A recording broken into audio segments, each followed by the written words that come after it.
Hello friends, good morning to all. कैसे हैं सब लोग? आई होप सब लोग अच्छे होंगे, बेहतर होंगे, स्वस्थ होंगे। स्वागत है आपका Affairs Cloud learn to lead में।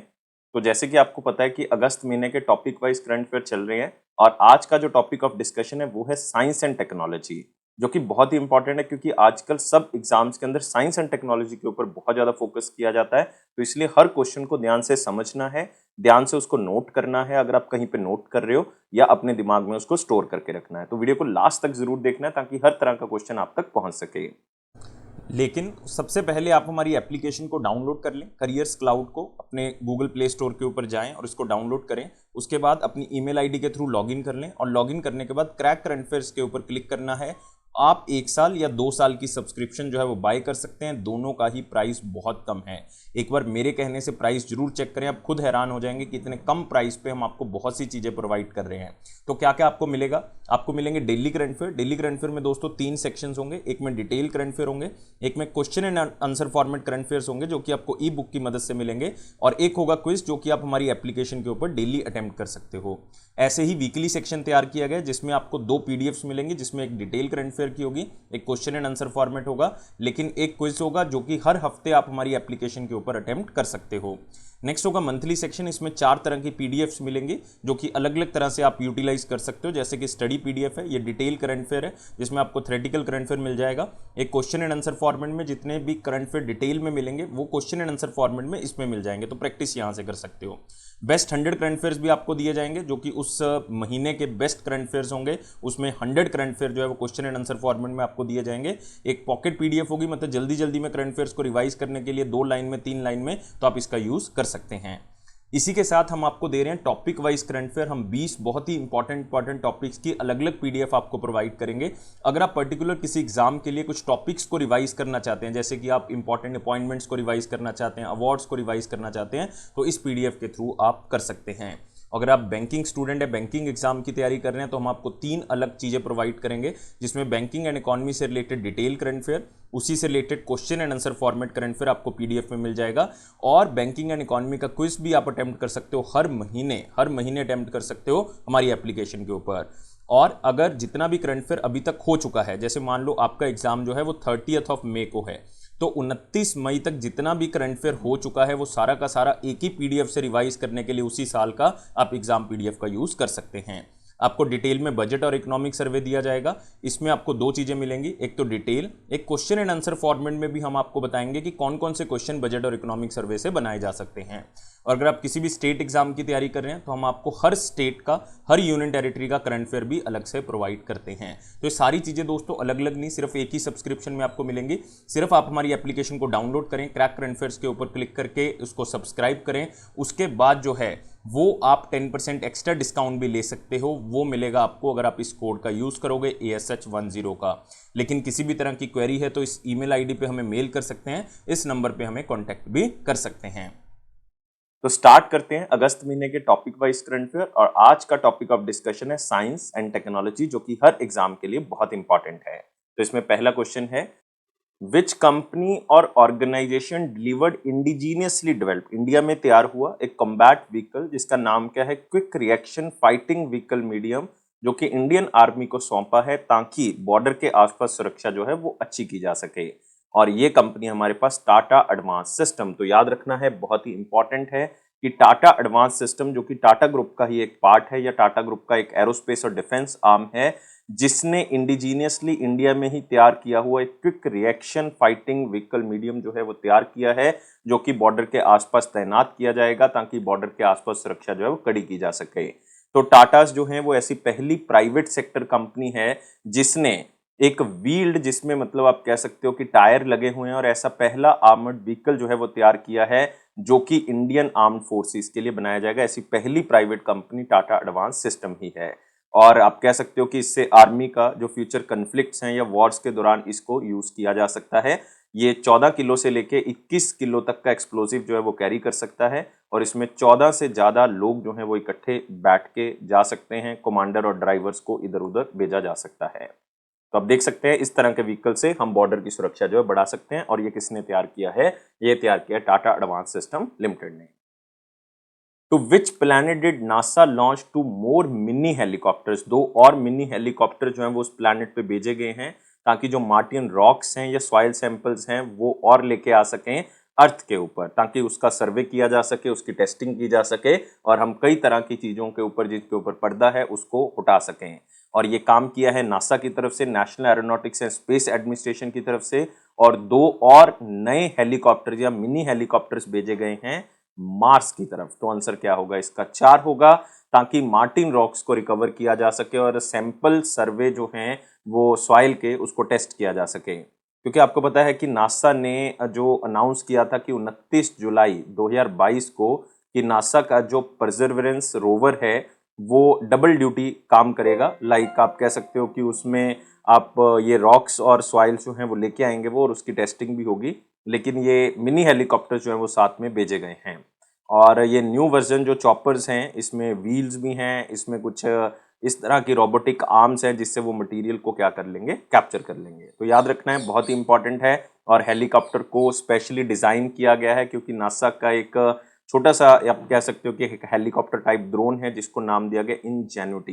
ये आपने याद रखना है, उसी के मॉडल पे इसको तैयार किया गया है, जो अभी तक 29 फ्लाइट्स जो हैं वो ले चुका है जब से परसेवरेंस मार्स के ऊपर उसने लैंड किया है 2021 में। From which main battle tank DRDO defence research and development organisation Indian army ने joint test fired the indigenously developed laser guided anti tank guided missile in August 2022। तो कौन से बैटल टैंक से डीआरडीओ और Indian army ने एक laser guided anti tank guided missile का test किया है, उसको लॉन्च करके देखा है, और वो बैटल टैंक है MBT, main battle tank Arjun mark 1A। तो आंसर क्या होगा इसका? 4 होगा। याद रखना है, बहुत ही इंपॉर्टेंट है। ये एक एंटी टैंक गाइडेड मिसाइल है जिसका इस बैटल टैंक से जो है वो टेस्टिंग की गई है। कहाँ पे की गई है? अहमदनगर, महाराष्ट्र में इसकी टेस्टिंग जो है वो की गई है।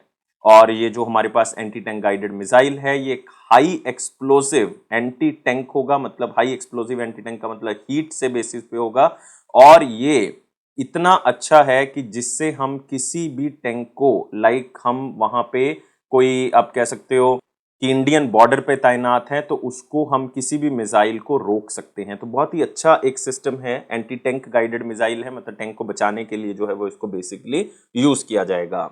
और इसकी कई कैपेबिलिटीज हैं, और इसमें 120 mm राइफल्ड गन का जो है वो यूज होता है एमबीटी अर्जुन के अंदर। नेक्स्ट आते हैं, name the country that recently launch the first ever lunar mission. मतलब ये उनका पहला मून मिशन है जिसका नाम है दानूरी, और दानूरी जो कि स्पेस एक्स फैल्कन 9 रॉकेट से लॉन्च किया गया है। कहाँ से? केप कैनवरल स्पेस फोर्स स्टेशन से, केप कैनवरल में। तो आपने सबसे पहले याद रखना है कि ये फर्स्ट एवर मून मिशन जिसका नाम दानूरी है ये साउथ कोरिया का है, और ये स्पेस एक्स का जो फैल्कन 9 रॉकेट है उसकी मदद से इसको लॉन्च किया गया केप कैनवरल में, यूनाइटेड स्टेट्स ऑफ अमेरिका में। और दानूरी इसलिए नाम रखा गया क्योंकि इसका मतलब क्या होता है? मून एंजॉय, मून एंजॉय या एंजॉइंग द मून। और ये ल्यूनर मिशन जो है वो नासा मतलब national aeronautics and space administration और कोरियन एरोस्पेस रिसर्च इंस्टीट्यूट के माध्यम से लॉन्च किया गया, मतलब दोनों के गठबंधन से इसको बनाया गया था। और अगर इस मिशन में साउथ कोरिया सक्सीड हो जाता है, मतलब आगे बढ़ जाता है, तो साउथ कोरिया ऐसा 7वां कंट्री बन जाएगा जो कि अनमैन्ड प्रॉब भेजेगा मून के अंदर, जिसमें मतलब कोई भी आदमी नहीं है, अनमैन्ड प्रॉब होगा ये मून के ऊपर। तो बहुत बड़ी बात है, इंडिया ऑलरेडी है इसमें, तो ये 7वां कंट्री बन जाएगा अगर ये सक्सेसफुली हो जाता है। मोस्ट इंपॉर्टेंट क्वेश्चन है, इसको मोस्ट इंपॉर्टेंट में आप मार्क कर लो। कौन सा कंट्री है जिसने रिसेंटली एक terrestrial ecosystem carbon monitoring satellite launch किया है लॉन्ग मार्च 4B रॉकेट से? तो कार्बन मॉनिटरिंग है, मतलब ये पोल्यूशन को कम करने के लिए या एनवायरनमेंट को जांचने के लिए इसको भेजा गया है, और ये है terrestrial ecosystem carbon monitoring satellite. और जब भी लॉन्ग मार्च 4B रॉकेट की बात होती है तो हम बात करते हैं कौन सी कंट्री की? चाइना की। तो आंसर क्या होगा इसका? 3 होगा। तो ये जो है वो एक ताइवान सैटेलाइट लॉन्च सेंटर से लॉन्च किया है जो कि नॉर्थ चाइना में स्थित है, और ये चाइना का 28th लॉन्च है अगर हम 2022 की बात करें, सिर्फ 2022 में 28वां लॉन्च है। और आप कह सकते हो कि लॉन्ग मार्च 4B जो रॉकेट है उनका स्पेशली मकसद ही ये है कि सैटेलाइट्स को इस तरह से लॉन्च करना है ताकि वो इन्वायरमेंट के बेसिस पे हम उसको जो है वो प्रोटेक्ट कर सकें, या इन्वायरमेंट के बेसिस पे हम उसकी जांच कर सकें। तो इन्वायरमेंट को जांचने के लिए, कितना कार्बन इन्वायरमेंट में है उसको जांचने के लिए ये चाइना ने लॉन्च किया है। तो सिर्फ क्वेश्चन को स्लाइड से याद रख सकते हैं। तो China launch terrestrial ecosystem carbon monitoring satellite. Russia जो है वो इंटरनेशनल स्पेस स्टेशन से विड्रॉ करेगा कौन से ईयर के बाद, और अपना ऑर्बिट जो है वो बनाने की कोशिश करेगा।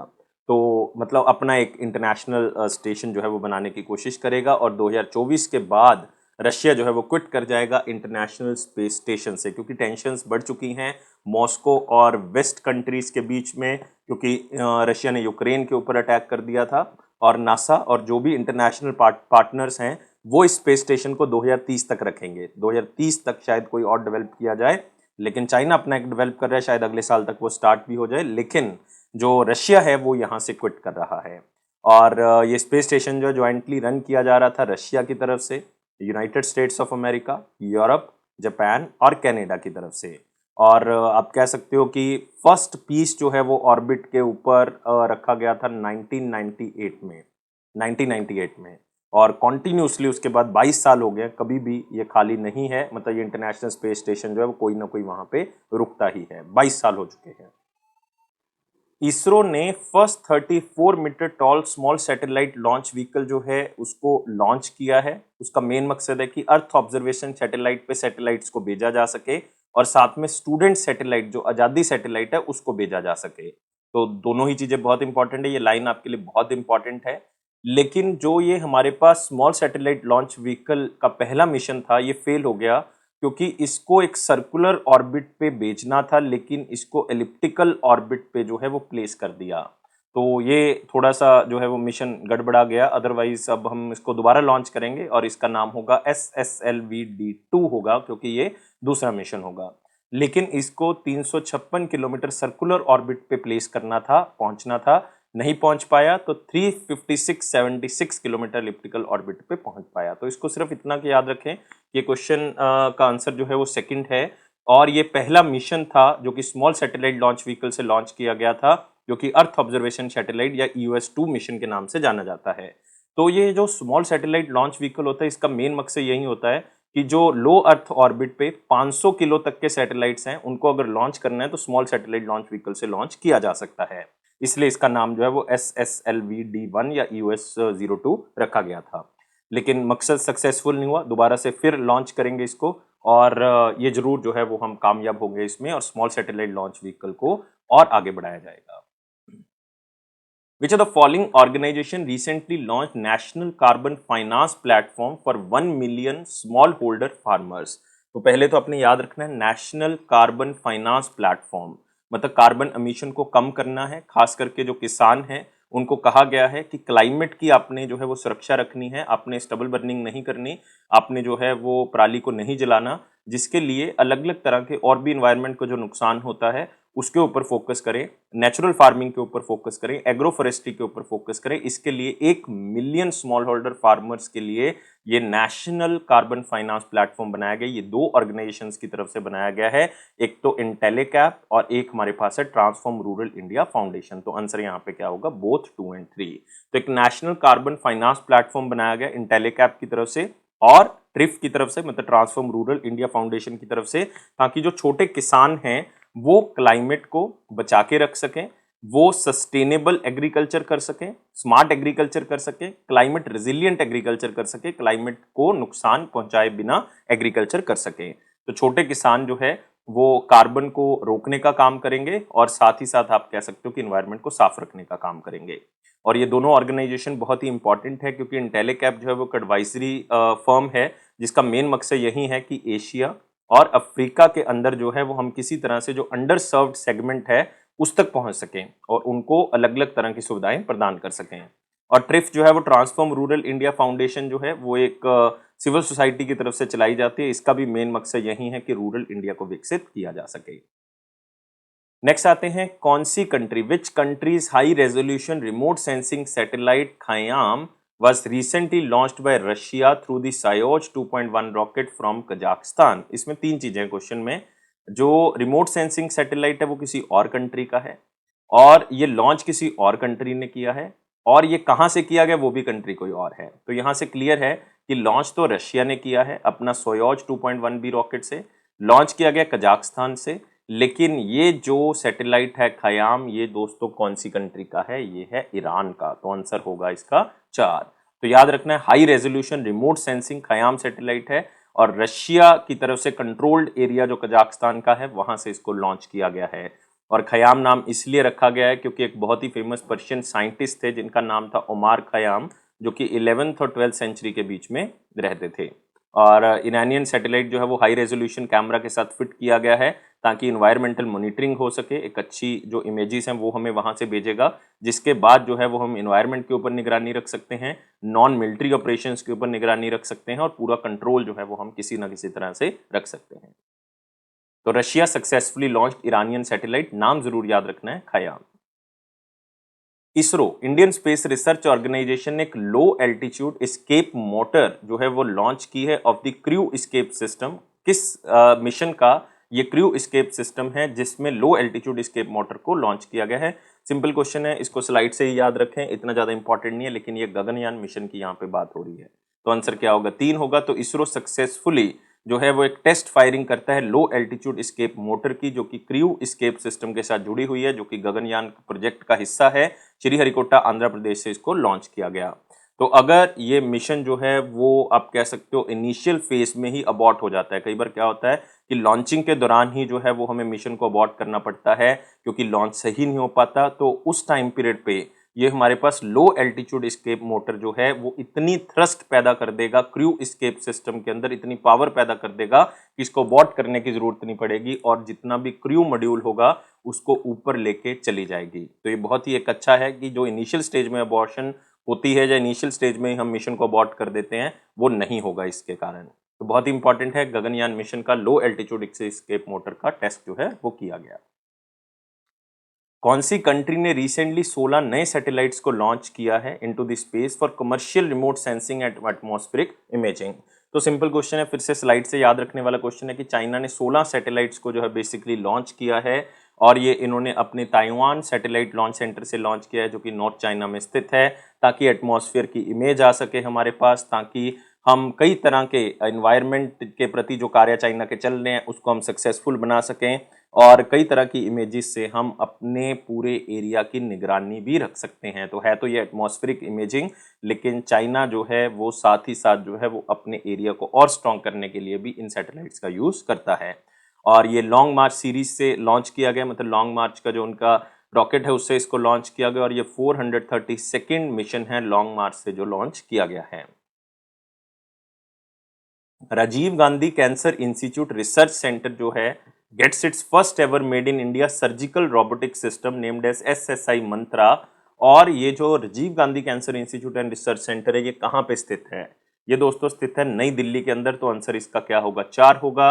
और आपने याद रखना है पहली बार made in India surgical robotic system, जिसका नाम क्या रखा गया? SS मंत्रा, जो कि एक आप कह सकते हो मेडिकल टेक्नोलॉजिकल स्टार्टअप है जिसका नाम है SS इनोवेशन, उन्होंने इसको बनाया है। और ये वर्ल्ड का रिनाउंड मेडिकल और इंजीनियरिंग लीडरशिप टीम है SS इनोवेशन प्राइवेट लिमिटेड जिन्होंने इसकी शुरुआत की है, इसलिए इसका आगे नाम क्या है? SSI। तो SSI मंत्रा जो है वो बेसिकली एक multi arm novel telerobotic assistance है जो कि कंपनी प्रोवाइड करती है। या आप कह सकते हो कि जो SS वर्ड है ये बेसिकली कहाँ से आया है? ये सुधीर श्रीवास्तवा से आया है। डॉक्टर सुधीर श्रीवास्तवा जो कि एक कार्डियक सर्जन है, इंडियन बॉर्न कार्डियक सर्जन है। तो इन्होंने ये रोबोट का जो आइडिया जो है बेसिकली दिया था। ये ब्रेन चाइल्ड जो है वो डॉक्टर सुधीर श्रीवास्तवा का है। इन्होंने अटल इंक्यूबेशन सेंटर की मदद से जो है वो इसको बनाया है। SSI मंत्रा ये सर्जिकल रोबोटिक सिस्टम है। तो Rajiv Gandhi cancer institute and research centre. कौन सी मिनिस्ट्री रिसेंटली लॉन्च करती है एक automated online data transfer for capturing critical data of auto production linked incentive applicants? तो एक सिस्टम लॉन्च किया गया है मिनिस्ट्री ऑफ हैवी इंडस्ट्री की तरफ से। तो आंसर क्या होगा इसका? दूसरा होगा कि एक ऑटोमेटेड ऑनलाइन डाटा ट्रांसफर होगा for capturing critical data related to domestic value addition in the production linked scheme for the auto sector. ये सिर्फ होगा किसके लिए? ऑटो सेक्टर के लिए।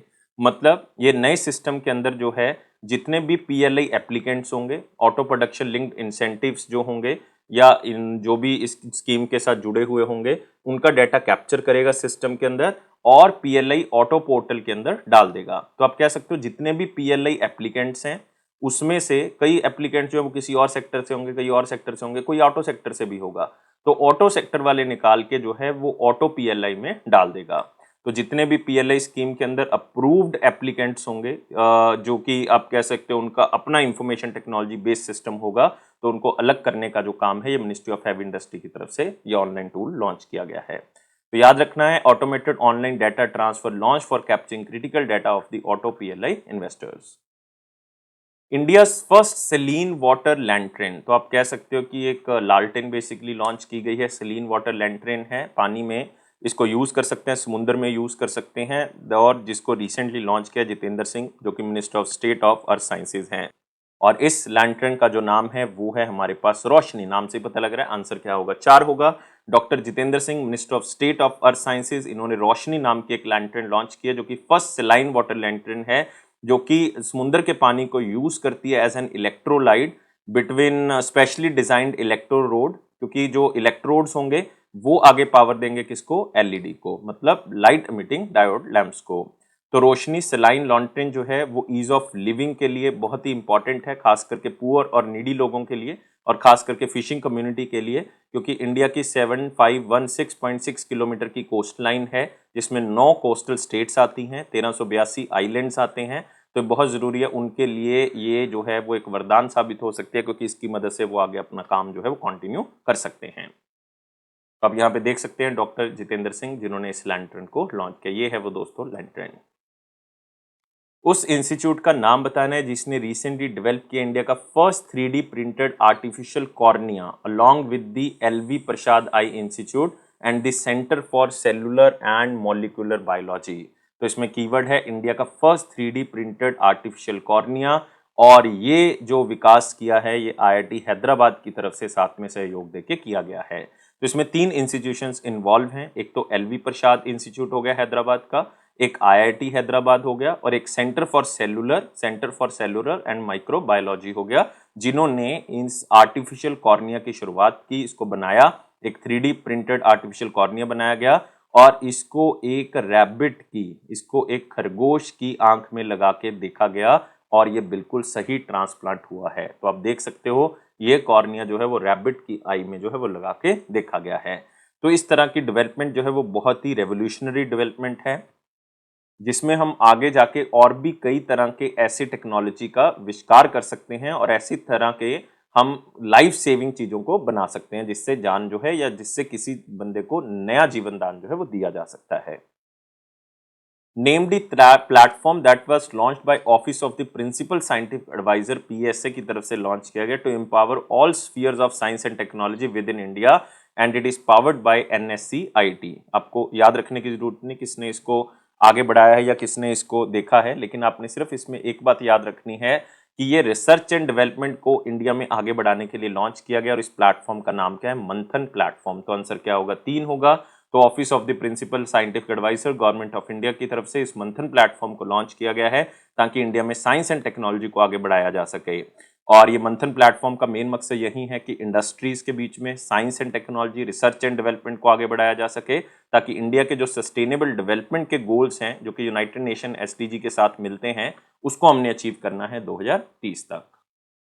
तो आप देख सकते हैं principal scientific adviser Ajay Kumar Sood ji ने इस मंथन प्लेटफॉर्म को लॉन्च किया है।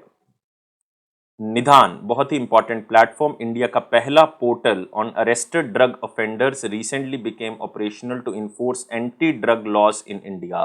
तो ये अरेस्टेड ड्रग ऑफेंडर्स जो हैं वो इस निदान पोर्टल पे आपको मिल जाएंगे, और ये एक ऐसा पोर्टल है जो कि इंडिया में स्टार्ट हो गया ताकि एंटी ड्रग लॉज को हम इंडिया में अप्लाई कर सकें।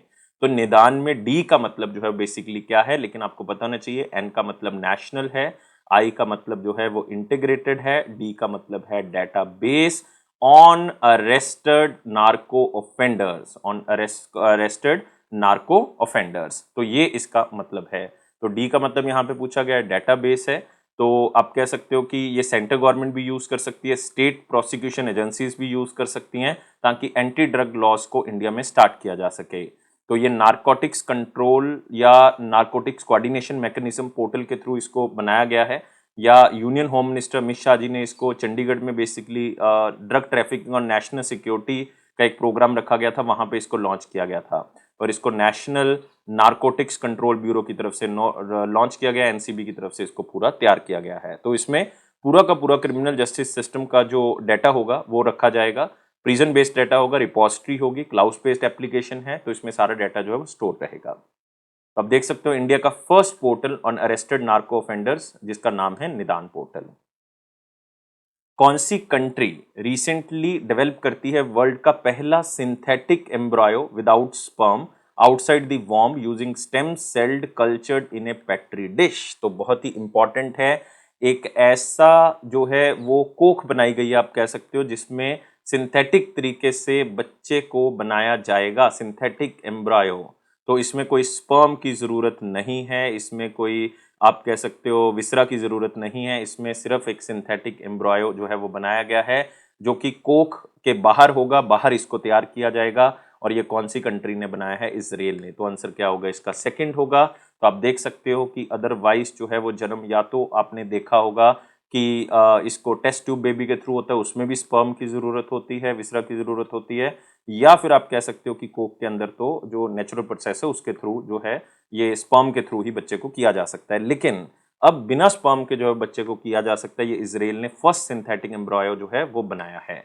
तो ये आप कह सकते हो स्पर्म की जरूरत नहीं है, फर्टिलाइजेशन एग जो है वो अलग से की जाती है, उसमें आप कह सकते हो कि स्टेम सेल्स की मदद से उसको किया जाता है। तो इजराइल ऐसी कंट्री बन चुकी है। कौन सी कंपनी है जो कि रिसेंटली फाइनलाइज करती है ट्रायल्स के इंडिया का फर्स्ट न्यू इंट्रानेजल वैक्सीन जिसका नाम है BBV154 कोविड-19 के लिए? तो ये है भारत बायोटेक इंटरनेशनल लिमिटेड। तो आंसर क्या होगा इसका? सेकंड। ये इंडिया का फर्स्ट एडिनोवायरल इंट्रानेजल कोविड-19 वैक्सीन है जिसका नाम है BBV154 और ये सेफ प्रूव कर दी गई है भारत बायोटेक इंटरनेशनल लिमिटेड की तरफ से, कोविड-19 के लिए कारगर है। तो इसने अपने क्लिनिकल डेवलपमेंट जो ट्रायल्स हैं फेज 3 के वो इन्होंने सक्सेसफुली कंप्लीट कर लिए हैं और इसकी पहली डोज या आप कह सकते हो इसकी दूसरी डोज या बूस्टर डोज जो है अब देनी जो है वो स्टार्ट कर दी जाएगी। कोविड वैक्सीन के जो लाइसेंस्ड हैं तो उनको ये पहले दी जाएगी, फिर आगे जाके इसको पूरे इंडिया में दिया जाएगा। और आपने एक बात और याद रखनी है, अभी रिसेंटली क्वेश्चन आया था BA.5 जो है वो किसका सब वेरिएंट है? तो याद रखना है ये ओमिक्रॉन का सब वेरिएंट है। कौन सी एयरलाइन ऐसी पहली एयरलाइन बन गई है जो artificial intelligence powered CAE rice training system का यूज करेगी? मतलब आप यहीं पे बैठ के आप एक वर्चुअल मीडियम के थ्रू पायलट्स को ट्रेन कर सकते हो, उनकी कमियां निकाल सकते हो। और ये CAE राइस जो है वो कैनेडियन एविएशन का सिस्टम है और ये एयर एशिया इंडिया ऐसी इंडिया की पहली एयरलाइन बन गई है जिसने CAE राइस के साथ टाई अप किया है और अपने पायलट्स को ये ट्रेनिंग देंगे इस आर्टिफिशियल इंटेलिजेंस पावर टूल के थ्रू। तो याद रखना है ये है एयर एशिया इंडिया। कौन सी कंपनी ऐसी रिसेंटली कंपनी है जिसने पहली बार इंडिया में 30 mm गन एम्यूनेशन जो है वो बनाया है जो कि AK-630 गन में यूज होगा और ये इंडियन नेवी को दिया गया है, इंडियन आर्मी को नहीं दिया गया, इंडियन नेवी को दिया गया। और ये जो आप कह सकते हो गन एम्यूनेशन जो कि गन में जो गोलियां यूज की जाती हैं वो 30 mm की यूज की जाती हैं इस AK-630 गन के अंदर। तो ये बनाया है इकोनॉमिक एक्सप्लोजिव लिमिटेड की तरफ से। तो आंसर क्या होगा? 4 होगा। इंडियन नेवी की तरफ से इसको रिसीव किया गया है 30 mm एमिनेशन को। तो आप देख सकते हो यहाँ पे ये है वो 30 mm एमिनेशन। तो इसको जो economic explosive limited Nagpur Maharashtra में इसको बनाया गया जो कि सोलर इंडस्ट्रीज की ही एक सब्सिडरी है। तो ये थे दोस्तों हमारे पास साइंस एंड टेक के बहुत इंपॉर्टेंट क्वेश्चन। वीडियो को लाइक करें, शेयर करें और चैनल को सब्सक्राइब कर लें। वीडियो को देखने के लिए बहुत बहुत शुक्रिया। आप हमें हर प्लेटफॉर्म पे ज्वाइन कर सकते हैं, फेसबुक पे, इंस्टाग्राम पे, टेलीग्राम पे और साथ ही लिंक्डइन पे। लेकिन सबके लिंक्स जो है वो डिस्क्रिप्शन बॉक्स में, स्पेशली टेलीग्राम को ज्वाइन करें क्योंकि उसमें हर तरह की नोटिफिकेशन मिलेगी। Thank you guys, take care, bye bye.